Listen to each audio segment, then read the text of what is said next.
Funny? You lucky suckers. You want to change the conversation, win some games. The Vikings.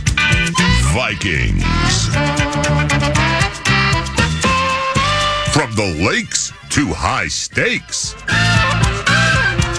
Kirko takes his drip to the strip. I mean, pick your poison with that defense. You like that? 9 to noon. There are many, many positives I can get out of this game.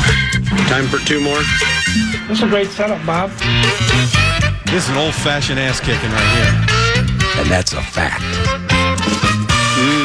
Good stuff. When I stood in front of you guys this morning and I told you we had plenty, more than enough, to get it done. If you just trust in your brother, trusted in what we do around here. And then what was it? No hesitation. Shoot your shot. Every single play. You are prepared and ready to go play your best game yet. You guys just did it. Give it up again.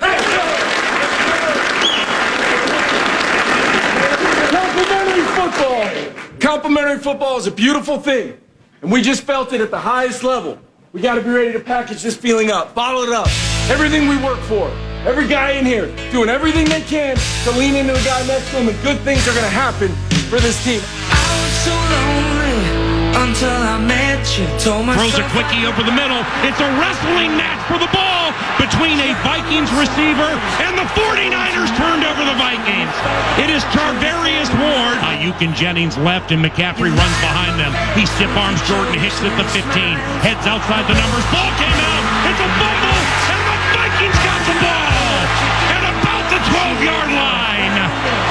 There was a fumble, a mad scrum on for the ball. How about that?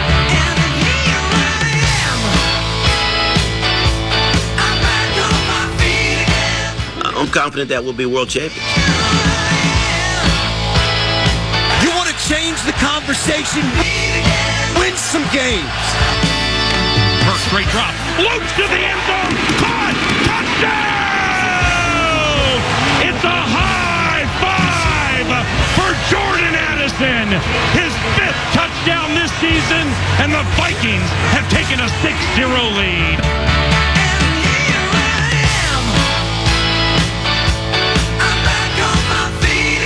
The Vikings. Hell no, we're going to go to playoffs. So Cousins fires over the middle, and it is caught by Addison. 20, 10, touchdown! That time, Jordan Addison stole it from Charvarius Ward, and it's a 60-yard touchdown, and the Vikings right in the shadow of halftime. He's going to pass over the middle. Intercepted! Yes!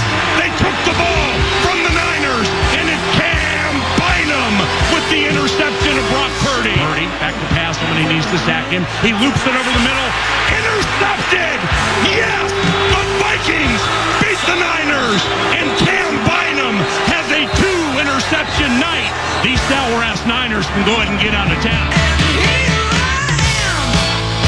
58th time's the charm.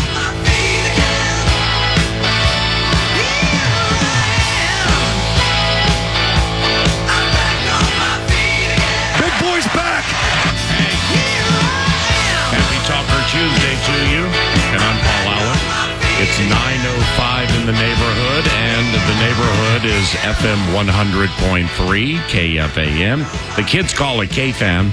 And the master mixer of the Monday morning montage on a Tuesday is Eric Nordquist. The kids call him Mad Producer. A morning after the Minnesota Vikings usurped and upset the San Francisco 49ers at U.S. Bank Stadium. You know what's coming right now. I mean, serious. No Williams, no JJ, no Marcus Dabb. We get it. We get it. We understand it. We get it. I mean, that's a tricky and tough-ass team to beat. And the Minnesota Vikings came through with a sterling victory last evening. A Monday after a week, the producer of 9 to Noon, I believe, shared with us 2 times. If the Minnesota Vikings are able to beat the San Francisco 49ers, it would be the greatest and or most defining signature win of head coach Kevin O'Connell's very young head coaching career. Yeah. I mean, shoot, we're 25 games into it, and you nailed it. Indeed, agreed, proceed, and good morning. All of the things that have happened, whether it's injuries, one of the best, most electrifying players in the NFL goes to IR, teams turning the ball over every possession to start games. Everything that happened a year ago is going the opposite way in 2023. And this team, as strong as they are, as tough as they are in the Niners, full speed ahead, can't lose, Super Bowl or bust. It's super special Shanny. It's all of that for KOC and this squad to come in. And we'll get into it, Vikes Bites, text and talkbacks and all of that later on throughout the show, to watch our guys be more physical, be the bullies, to be the team that asserts themselves in all those moments under the brightest lights, given how the 2-4 started, to walk out the way they did, imperfections and all. I truly believe this is the most defining and certainly the signature win of Kevin O'Connell's coaching tenure in Minnesota thus far. And he's 25 games into it. Beating the Giants in the playoffs would have been that answer, but the Minnesota Vikings did not do that. So therefore, through it all and the confounding nature of what makes up the 2023 Minnesota Vikings season, I'm going to give it to you. I'm going to give it to KOC. I'm going to give it to the fan base again. That was a badass win led by a super cool head coach.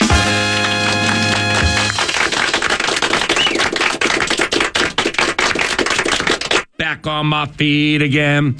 Now, emphasis and stress point on the word confounding. It's the whole thing is still so confounding to me.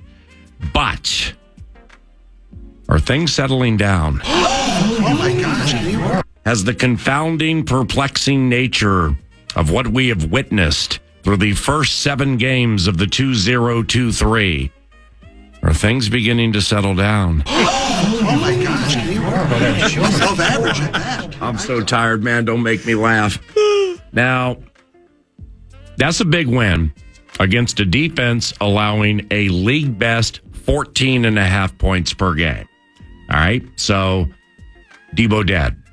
HOF left tackle. He ain't playing either. Likewise for JJ Davenport. We got the whole thing. So that defense was permitting 14.5 points per game, which was number 1 in the National Football League with a bullet.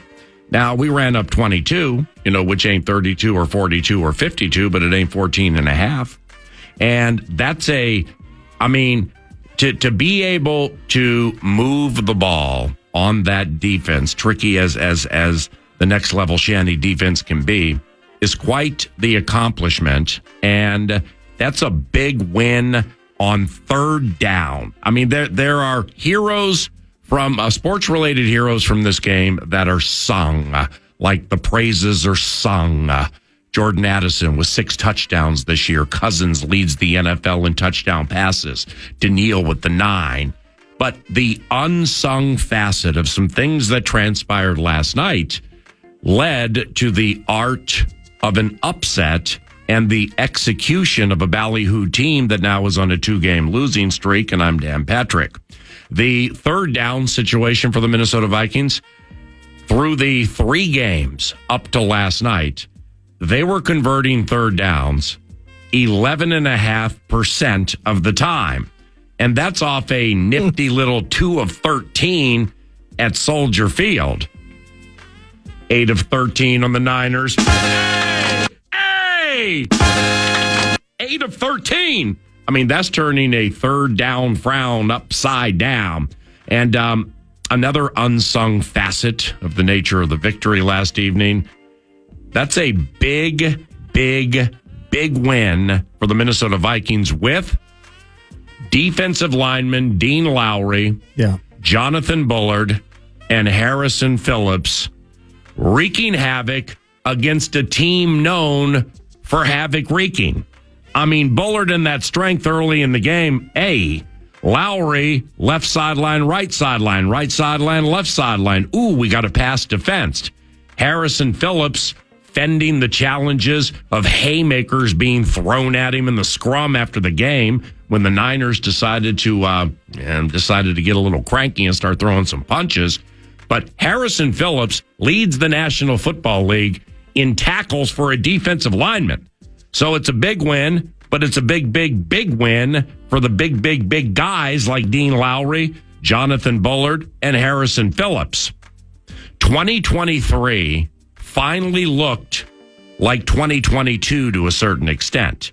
And the fans at the game were at their loudest since Greg Joseph ruined Christmas for all that is blue in the NYC with that 61-yard walk-off. And by the way, in low-key fashion, a 9 to noon shout-out to all the fans who made it for the last 6 home games of Minnesota Vikings football, and that includes preseason. They lost them all. Yeah. I mean, they were losing every single one. 0-3 at home regular, 0-2 preseason, then the Giants playoff game. They were losing them all, but not last night. I mean, the whole thing is still quite confounding to yours truly. Yeah. But the question is, are things settling down? I can't say that things are settling down, PA. We left that game last night on cloud 9. But we're still a team that, you know what? We're going to turn the ball over on the opening possession. Good play by defense, tough throw by Kirk, however you look at it. Confounding with these early turnovers. 4 games this year, the Vikings have given it away on their opening possession. And you mentioned a team that averaged allowing 14.5 points per game, the Niners coming into this one. The Vikings were so proud that they got up to 22 that they were cool leaving 6 or 8 extra points on the table with some inside the 5 trickery that went bad. So it's so confounding where bad times, ugly, good times, Jordan Addison. Bad times, giving the ball away. Good times, Danielle Hunter leads the league in sacks. Confounding. Dean Lowry. Like that first call on Fan Line last night, eh? So down on Dean. Oh, wait a minute. There he is, right in the mix, on the boundary on the Christian McCaffrey fumble. There's Dean Lowry later in the game, forcing Brock Purdy out of bounds for a 1-yard run when he could have scrambled for 6 or 7. DJ Wanham. We want passes defense. We want TFLs. We get sacked. Suddenly out of nowhere, he's getting 2 sacks. He's getting defensive TDs. And last night, he put a move on a guy on a stretch run by McCaffrey and just stoned to CMC for like a loss of 5. The good times, bad times part of this team is still as confusing as ever. But the stability that I think you're finding specifically on the defensive side and with that offensive line last night, PA, the stability, is it settling down in that vein? I think maybe it is. Border battle. Sunday at noon, Lambeau Field. More on that later. Now, when I say it's still quite confounding to me, this 2023, from my standpoint, here's what I mean. And it goes from the beginning to now. The lost Foles at terrible parts of the field, the pylon at Philly, Evans Palmer, serendipitous score there, Justin Watson over a safety who proved last night, yeah, he can catch the ball, and he can catch it twice. And confounding in that the quarterback's best 2 games this year. Let's fade the music and fire up 9 to noon. Confounding in that the quarterback's best 2 games this year have been against the best 2 teams in our conference, in the NFC, Philadelphia and San Francisco. One was on the road. Both were in prime time. And the confounding nature of this is we might lose him at the end of the season. So I'm not trying to, be the first call on Fan Line last night and just metaphorically prick the emotional balloon of happiness. Seriously, how do you let him walk? How do you let him walk? Tough as nails, scholarly, 0 problem off the field, gave you that game last night in a primetime affair and against one of the game's very best defenses. See, that plays into the confounding, perplexing, and curious nature of the 2-0-2-3 Minnesota Vikings, and I'll hang up and listen. I don't know how you let Kirk walk. I don't know how much it's going to cost, the contractual issues, and that's I'm glad you went that route, because that is the most confounding aspect of this team is we ride week to week. We want this team to win every game. Talking about tanking sucks. I remember getting text message, you guys are out of your mind. The Niners are going to beat them by 20.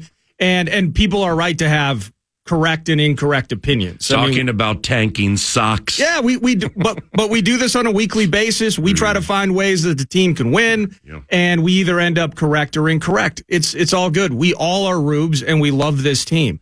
But the confounding part of living week to week is that something looms on the other side of this. And as different as this team looks, and some of the faces that went away from 2022 to 2023, those possibilities are very similar, and we're going to talk about faces potentially leaving that have been so vital, including the guy that had maybe his best game in purple last night. That's how good he was in that pocket last night, PA.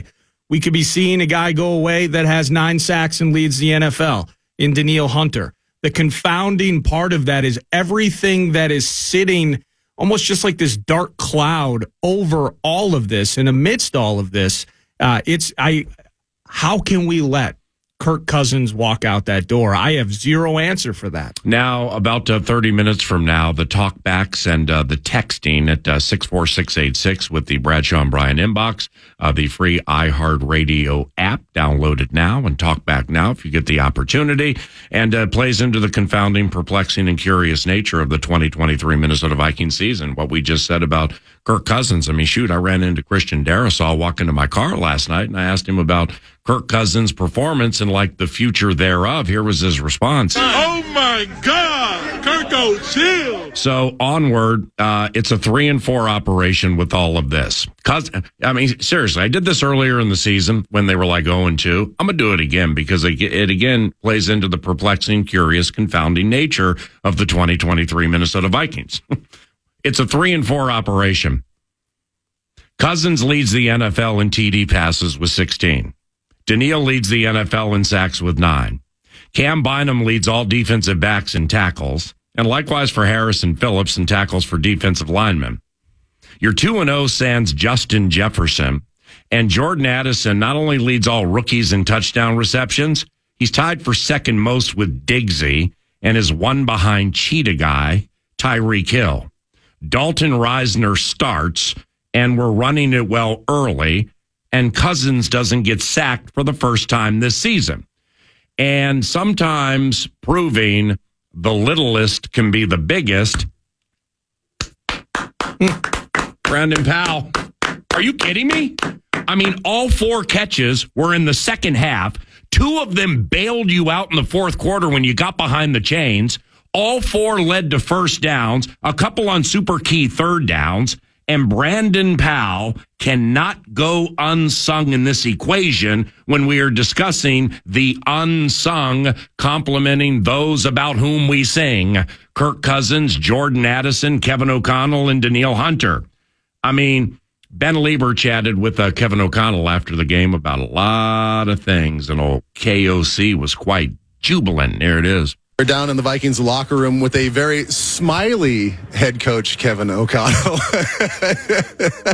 He said that's one way to call it. All right, let's start here. You guys were pretty much doubted coming into this game. A lot of people, even Vegas had you guys as underdogs. You guys came into the game as underdogs. You start off the game throwing an interception. You do later get the ball back, and then you guys get the lead and never give up the lead. What can you say about the mentality of this team right now? Yeah, I think, I told our guys really this morning that I thought this game should be, kind of a culmination of the early part of the season. And that's okay to allow some of the things that caused us to either not close in the end or some of the turnover issues or, whatever it was. I hoped that all of those, trials early on in the year where we knew our best game was still out there, I hoped it would fuel us to feel confident that we could come out here and just turn it loose. I told the guys, I told them all week long, I said, this is going to be a mentality game to just turn it loose. And we've been talking a lot about response with our football team, and how about our defense? A tight play there.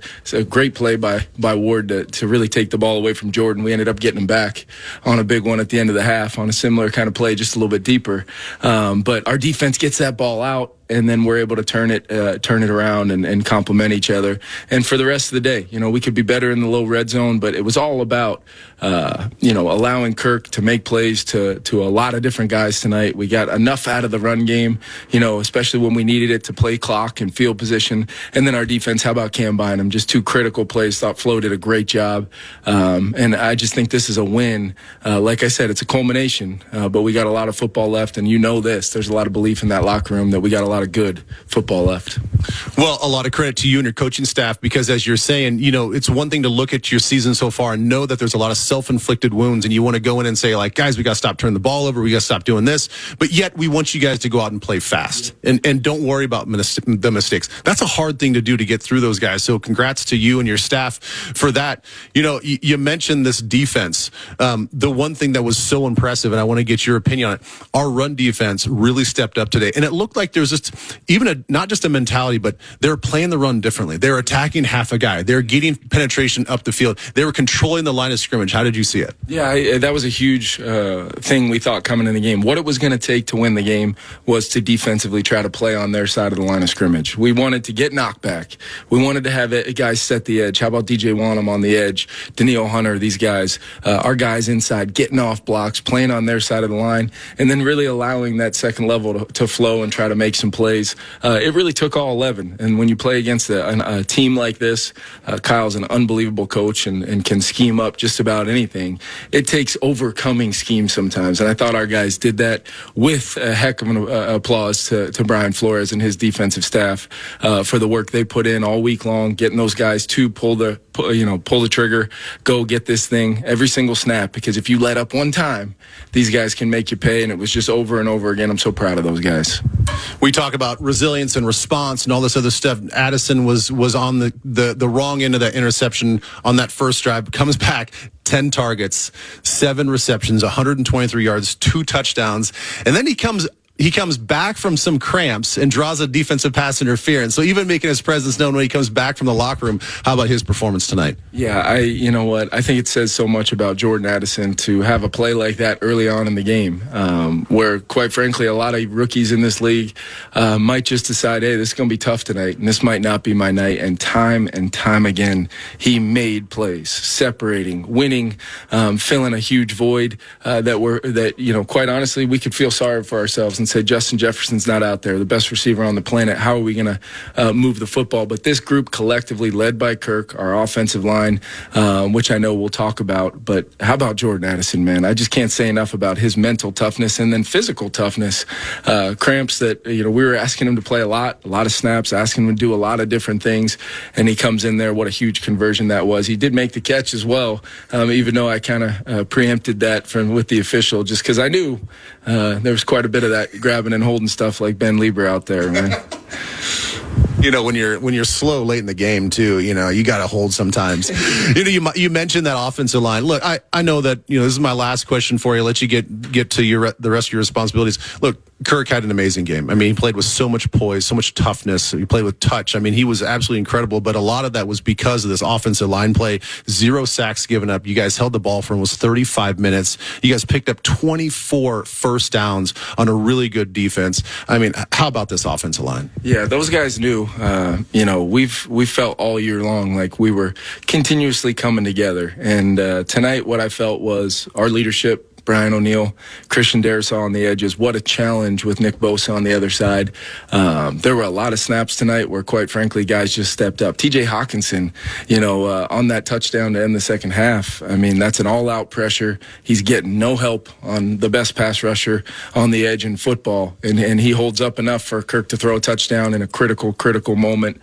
But I can't say enough. How about Dalton Reisner stepping in and was phenomenal. Ed Ingram's progression and growth. We believe in Ed. And I think games like this will go a long way. And having Garrett Bradbury, a lot of calls, a lot of communication, and then flat out holding up. I'm so proud of those guys, Chris Cooper, Justin Riscotti, their coaches. They do a great job. But we've got to build on this, and we've got a heck of a challenge. Opportunity number 2 next week in the NFC North on the road. We're going to need to bring a lot of this energy, have a heck of a week of preparation, and go try to get to 2-0 in the NFC North. Oh, my God. Kirko, chill. So Another awesome piece of work by Ben Lieber with the KOC, we, following a 5-point victory over a touchdown favorite, the San Francisco 49ers last night. The Minnesota Vikings are, at this stage at least, identifiable due to their high-end passing attack and an offensive-minded coach. But while Jefferson is down, the defense may be becoming the new JJ in a roundabout way. I mean, Addison's 6. That's where all the spotlight's going to go, and Daniil has 9. But re-identifying something, if only for a handful of games, requires an all-hands-on-deck approach. And the Minnesota Vikings defense, to a certain extent, is becoming the new JJ, while the real JJ is on the mend. We'll hit that later with the analyst at 11 o'clock. Scribe Ben Gessling from the Star Tribune. He's also a podcaster. He'll be here at about 10 o'clock. And around the corner, we have Vikes Bites. That first segment was the marathon segment, courtesy of FVPs and FVPparts.com. Excellent work as usual by Mad Producer with the Monday morning montage on a Tuesday. It was John Waite, the lead vocalist for the Babies, doing a familiar ditty unfurled by 9 to noon called Back on My Feet Again, because the squad's 3-4, heading to Lambeau Field as underdogs. Excuse me while I whip this out. TimberTech and TimberTech.com provides the What's on Deck 9 to noon. Was texting with the CEO, Jesse Singh, just this morning. He's traveling, so he couldn't be at the game last night. And you talk about somebody on Cloud 9. Holy cow. Jesse, thanks for the positivity and the passion and the wherewithal of your company, TimberTech and TimberTech.com, and your belief in 9 to noon and FM 100.3 KFAN. Vikes Bites, Spatchcock, Red Light, Jordan Struck. That's all around the corner following the cash thing on KFAN. The Fan, along with 2 men in a junk truck, want to give you a shot to put $1,000 in your hand with the National Cash Contest. Go to KFAN.com and enter the keyword deposit. You might win $1,000. Might be able to make a deposit. That's the keyword, deposit. KFAN.com. 9 to noon continues. Vikes Bites next. The Fan.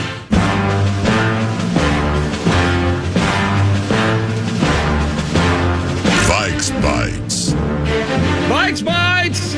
Presented by Northern Fire Grilling and Barbecue Supply, northernfirebbq.com. I know Aaron was at the game last night, no voice, and John and company were there as well, enjoying the festivities, but you can enjoy elite intel on some of the grilling products, whether it's your grill, your smoker, whatever it is, gas, pellets, charcoal, all the rubs and sauces. Nobody better to work with in the barbecue universe than those guys. NorthernFireBBQ.com. I want to start here, PA, courtesy of ZoneCoverage.com. Each week we do Nordo's numbers, ZoneCoverage.com. They do great work covering the team. Tom and Mr. Bonus and everybody associated with it, Cy Amundsen, etc. But Zone Coverage, we have Nordo's numbers. And we talked a bit about the rookie, but I got to hit you with these. 3, the number 3, as in Jordan Addison is the 3rd rookie receiver in Vikings history to snag 100 yards on Monday Night Football. The other 2, JJ and Randy Moss. So through 6 touchdowns in 7 games, Jordan Addison making his mark. And those 6 receiving touchdowns, it's another number, PA. Jordan Addison's 6 receiving TDs ties the NFL record for the most through a player's first 7 NFL games going back to 1970. And to beat a team like the Niners with all the lights on you in a standalone game, your stars need to shine. And Jordan has star capability. And not all do, and that's just how it works. But the star was shining last night, and with his first one, man, I mean, high five for Jordan Addison with that nice catch in the back right of the end zone. Nice pass from Cousins, too. But the turnabout is fair play with Addison taking it from Charvarius Ward very late in the first half. That was super cool. That was sweet. Vikes Bites. Vikes Bites! I try to find maybe a bit audio-wise from each game, because I listen to every second of the game with you and Pete. And I try to find interesting moments. So last night, it was a bit of destitution in the red zone, and then we saw a tush-push. And I just really appreciated this 1-minute stretch of audio of you and Pete Bursich reacting to the tush-push. How about we just run a normal play? That took no one by surprise. Here we go. All right, tush-push Here take comes 2. the surprise right here, Paul. Cousins under center. And the ball never got to Kirk Cousins. Flag comes in. Why don't we just run a normal play? Seriously, man. I don't know. He starts laughing. If this is on us for false start, I mean, we just keep shooting ourselves in the foot here. I mean, yep. Whatever. Well, seriously, I mean, they haven't stopped us for like the last hour. Illegal snap. Number 66. Look at this, man. 5-yard penalty. Second down. Yeah, so again, this is just trying to be too fancy. I mean, what you're on the 1 yard line, Paul, and you've got some men on the field. They should be able to take pride in being able to run the football on anybody for a yard. Well, right? You had 2 shots at it. Well, if you even call that running the football. I'm just saying, the first one you didn't get in. The second one, right. So yeah, well, watch this. Here we go. Normal play, 2nd and goal from the 6. Well, yeah, there. Right after that is I said to Pete, is that we understand it's a copycat league. All right, so Jalen Hurts in Philadelphia have made the tush push en vogue, but you know what? You know what else is part of the copycat league? The forward pass, which was invented 100 years ago, and we're pretty good at it. So that was the part at the end that you missed. I heard that too, but it would have turned into about a 2-minute audio clip. But yes, brilliant moment in terms of reacting to the tush push to that end. I don't know if you saw any part of the replay of it. Is there anybody that looks more uncomfortable doing the tush push than Kirk Cousins? And by the way, at Buffalo last year, when remember from the Netflix docuseries, it was unveiled. We remember the play, but Cousins changed the play at the line and tried to sneak into the end zone, and he didn't get it. Then the next play was the Josh Allen L and the touchdown by Eric Kendricks. And Cousins is running off to the side, and KOC's paraphrasing just like, "Let me help you. I am here to help you," with like a play change or something. But no, I'm not. Just because Jalen Hurts, who, by the way, is a lot thicker in the legs and thicker in the upper body, and by the way, plays behind a Hall of Fame center, just because the Eagles make the tush push en vogue doesn't mean everybody can do it. And with the first one, like you said, it just looked awkward and uncomfortable. With the second one, we couldn't even get the ball back to the quarterback. And then, it's a tightly contested game. Your cartoon character is quite animated at that moment. And I'm like, if we're gonna copy somebody, man, the forward pass was invented 100 years ago, and we're pretty damn good at it. So how about we just do that? I think you hit him with a whatever. Vikes Bites. 1 or 2 more for you here. In a post-game speech that Kevin O'Connell gave to the team last night, handed out a bunch of game balls, and one of them was to Kirk. Let's listen. All right, when you play quarterback in this league, every now and again, all right, it's one of those nights. And it just happened to be against one of the best defenses in the league. O-line doing their thing. We got off the run game going. But when we needed this guy over and over again, he would not be denied. On Monday Night Football.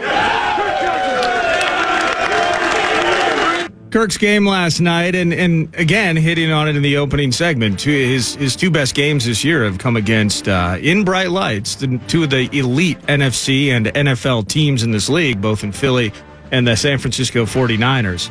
Was there anything in particular, though, because via PFF, I found this interesting. I saw moments last night where Christian Darrisaw was truly manhandling Nick Bosa. Last year's Defensive Player of the Year. I believe he's now the highest paid non-quarterback in the league. Nick Bosa's good, and he's earned all of that. There was a moment last night where he let Nick Bosa come forward and to the inside, shoved him to the ground, and at least from the initial TV angle, looked like Christian Darrisaw just squatted down and sat on him in just an ultimate move of disrespect. Yeah. But via Pro Football Focus, which again, when the stats are positive, we love PFF. Nick Bosa won just one of 40 snaps. Wow. 1v1 against Christian Darrisaw last night. The win rate bit, right? The win rate bit. Wow. The offensive line plays into that game ball from Kirk. I believe the O-line also got a game ball of their own. Yeah. But the offensive line last night I thought was spectacular as Kirk Cousins remained unscathed and unsacked. The tone seemed to be set on the very first offensive play of the game. It was a 19-yard run by Alexander Madison. And it was schemed up beautifully because it's part of what you work on for your first 5, 10, 15 plays, depending on what defense you get. And it was a run to the left side where Reisner pulled to the left. Darrisaw buried his guy right out of the gate. Reisner, the new left guard for at least last night, pulled to the left, got his guy opened a hole. Now, here's the key, and this is, over the course of time, when people will see Akeem Hicks or Eddie Goldman or Kenny Clark or DeForest Buckner or Quinnen Williams pushing Bradbury or somebody backwards, that will be their low-hanging fruit blanket statement as to who 56 is. Well, also included in the conversation was Bradbury getting to the second level and getting, it was either a defensive lineman or a linebacker. Reisner took care of Javon Hargrave right out of the gate. And I heard so much Hargrave talk last week at Twin Cities Orthopedics Performance Center, and he's really, really good, and he's really, really tough. Reisner handled him on the very first play of the game. But see, then for it to be a 19 and not a 5, Bradbury got to his guy. And that was the tone setter right there for the Minnesota Moving Company to show themselves and show the fans this is what we are capable of when things are executed properly. So from an offensive line standpoint, there's that. But back to the beginning of the question with Kirk, it is his movement and sliding and inherent natural instinctive ability to feel pressure without seeing it and getting away from it in sneaky fashion. I mean, that's been this year as good as I've ever seen since he got here in 18. Last night was the signature game for that. I mean, he was just sliding all over the place. That's Vikes Bites presented by Northern Fire Grilling and Barbecue Supply, northernfirebbq.com. Looking forward to some texts and talkbacks, right? Yep, your reaction to all the action on the Bradshaw and Bryan KFAN text line. The numbers are 64686. We also have the talkback feature via the free iHeartRadio app. You get 30 seconds, formulate an opinion, and or discuss the state of the skull on 9 to noon, walking up to Ben Gessling, who covers the team for the Star Tribune about 20 minutes from now. Good morning. This is KFAN. KFAN, The Fan.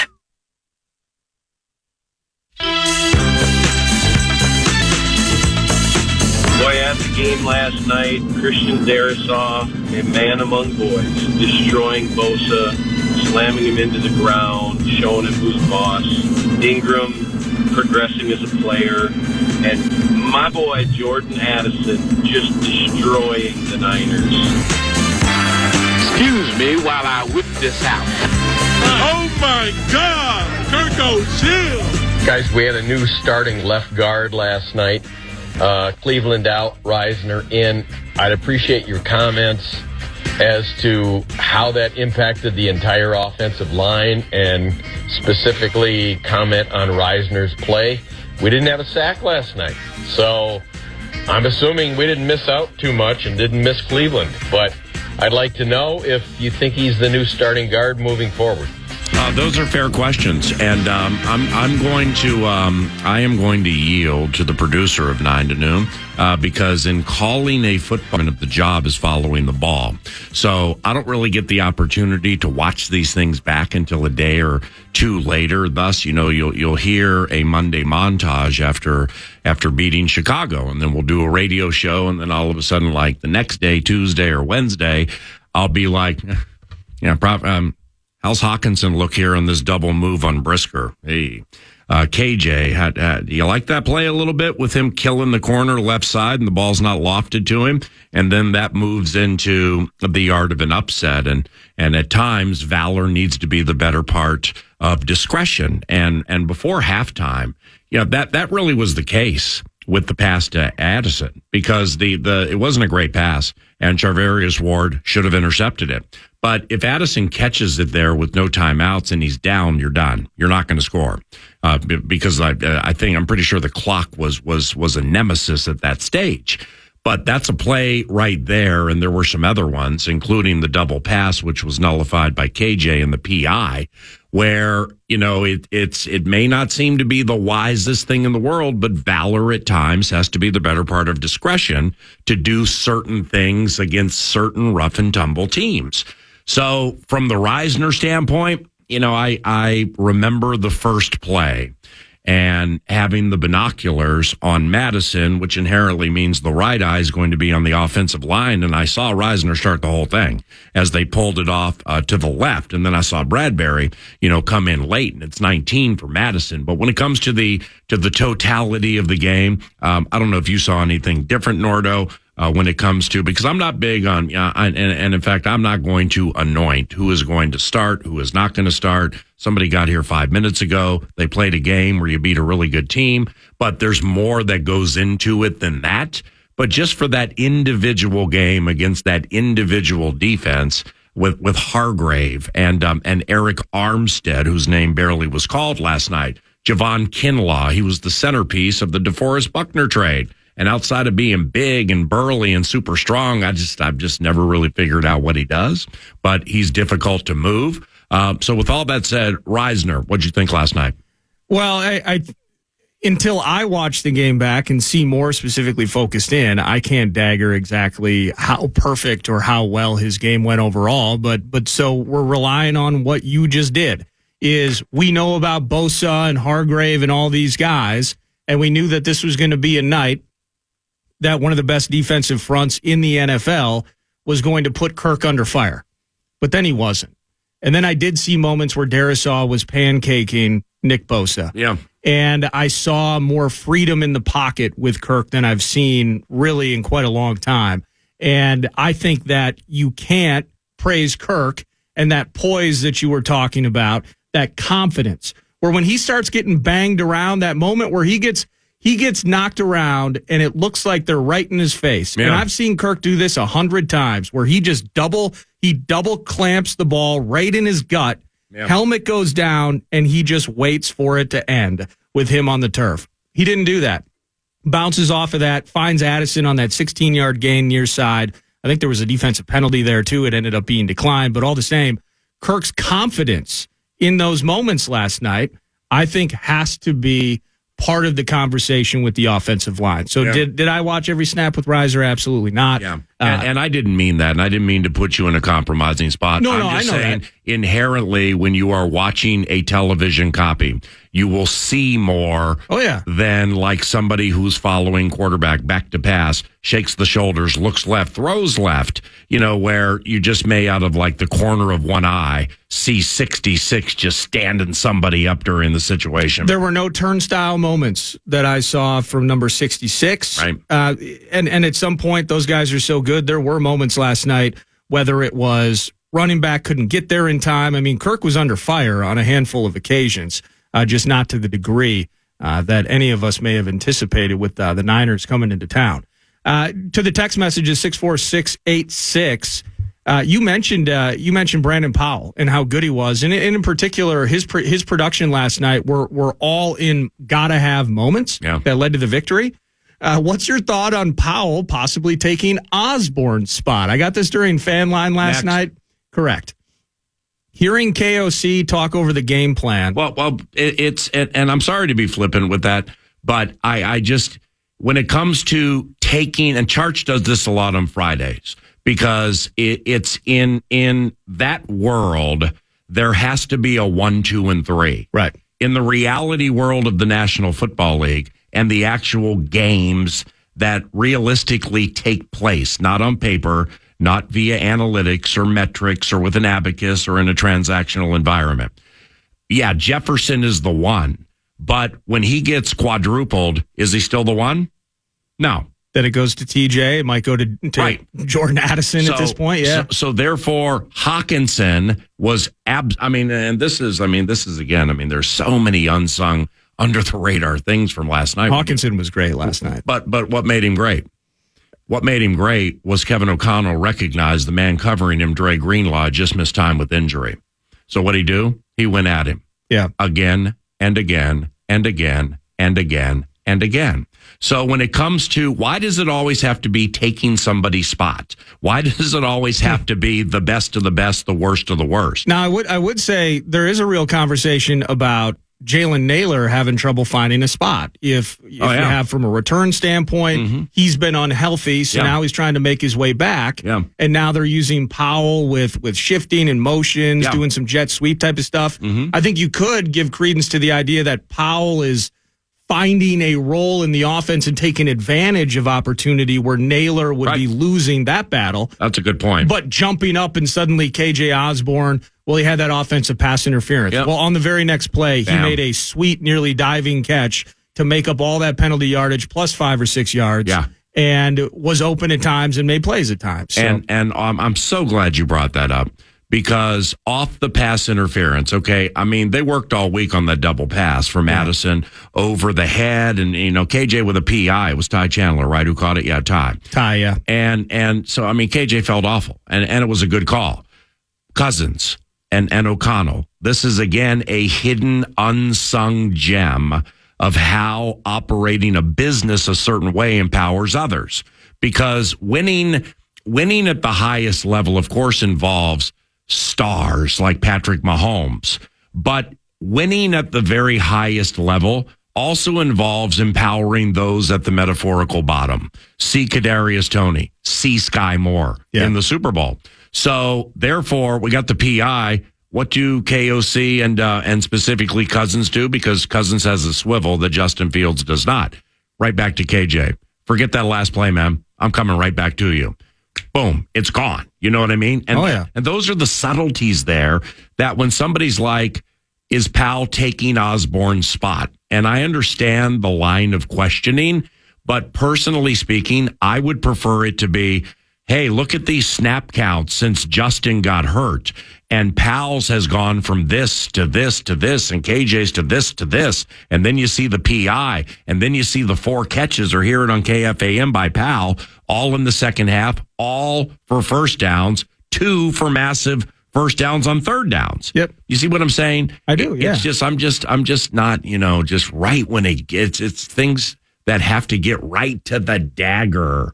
I just think there are better places to start to kind of build up the narrative, Absolutely. Last thing for you, and maybe this is something that could lead to conversation later in the show. Ben Gessling in studio next segment. Yeah. Hearing KOC talk over the game plan, you can tell he coached in the division with the 49ers. Bingo. And what it takes to disrupt Shanahan's offense. That's been a thing with Shanny's bit over the last few years is in division games, right? You see him twice. It's always a thing. But he's had some hard-ass games against the Rams. He's had shootouts and weird games against the Seahawks. Put Akers in that conversation, too. The Cardinals give him a run for his money, Cam Akers, and, I guess Rams Midwest. Yeah. From Wes Phillips and KOC, Cam, Brandon Powell, let's put him in the conversation. Yeah. That connection maybe leads to some opportunities and some angles into a Monday night game. When you're playing as fast as these guys do, and you got 60,000 people watching you, and it's nerve-wracking, and it's just super, super fast. It's not like Akers gets the ball and sees Dre Greenlaw in front of him and remembers a move he made on him 3 years ago. It's when you've played the rough and tumble and the physical and the super well-respected for the brute-like nature with which they play the game. Well, when you play them and then you get hit for the first time and you're kind of like, okay, I bounced up. Well, that'd be years ago. So like Akers and Powell don't fear any of those Niners and the headlines and the muscles and the strength and the girth and the size and everything. I mean, I went down, I think I put this on Twitter last night. I went down and just stood and watched the 49ers warm up. And I was mesmerized. I mean, from watching McCaffrey run around with the big arms, and I thought he was taller than he was, and then seeing Javon Kinlaw and then Randy Gregory run. I mean, just big monsters of human beings, and I was just mesmerized by them. Akers and Powell have been hit by them, and they got back up. So they know, guys, Yeah, they're big and they're strong and they're fast, but you know what? It's you're not going to die. When they hit you, let's move on and stay poised. O'Connell and Phillips, I'm glad you brought that up. Chris O'Hara, too, the quarterback's coach. If Dre Greenlaw is coming off an injury and they already know where Greenlaw's bones are buried from days gone by with the Rams. He got worked last night. Let's go at him again and again and again and again and again. Those are the subtleties in the ultimate team game. KOC made him look silly at times. That not only lead to first downs or touchdowns, but they lead to victories. Yeah. And KJ Osborne is very much a part of that, no doubt. Ben Gessling from the Strib is next.